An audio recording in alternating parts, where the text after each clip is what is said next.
this Liberal NDP government and their soft-on-crime policies, Canada's criminal justice system is broken and Canadians feel unsafe in their neighbourhoods. Here's where we're at today. The biggest gold heist in Canadian history, $20 million gone, several suspects involved with gangs and gun running, and they're already out on bail 24 hours later. Wow. Why does this government think that gangsters who steal millions of dollars deserve to be released back into the community? That's right. The Honourable Minister of Justice and Attorney General of Canada. I thank the member opposite for that important question. I point out to her and to other members of this chamber that we passed significant bail reform legislation in this chamber with the cooperation of premiers around the country and law enforcement officials around the country. What I would also point out to the member opposite is that I share her concern for organized criminality. In fact, I share it so much so that the Budget Implementation Act contains measures that will address money laundering and address financing through criminality. I desperately hope that that member and all of her colleagues will be supporting that aspect of our legislation and helping us to tackle organized crime and money laundering. The honourable member from Thornhill.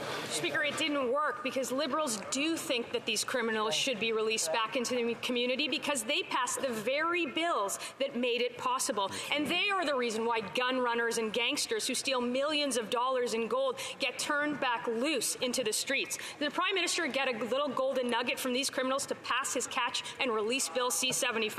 When will they finally reverse these policies, protect our communities, and keep criminals in jail where they belong? The Honourable Minister of Justice and Attorney General.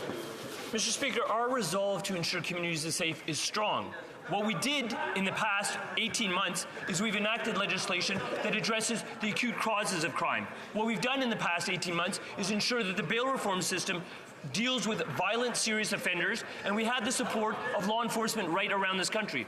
The other thing that law enforcement has been talking to me and my colleague, the Minister of Public Safety, about is the acute need to address organized criminality in this country. Previous times legislation has been in this chamber, they have voted against such legislative initiatives. They have one more opportunity, but they've already announced they won't be supporting us getting tough with money laundering and organized criminality. The honourable member from Thornhill. Speaker, they're out on bail less than 24 hours later. The Liberal incompetence touches so much more than the criminal justice system. You might need a nugget of gold to buy gas in Ontario today. After 9 years of this Prime Minister, his carbon tax prices have hiked the cost of gas by 14 cents a litre today. If he refuses to call a carbon tax election, will the Prime Minister put a pause on his punishing hikes over the summer so that Canadians can take a little road trip? Or will he do everyone in this country a favour and take a permanent road trip so the Canadians can afford to live? The Honourable Minister for Public Services and Procurement.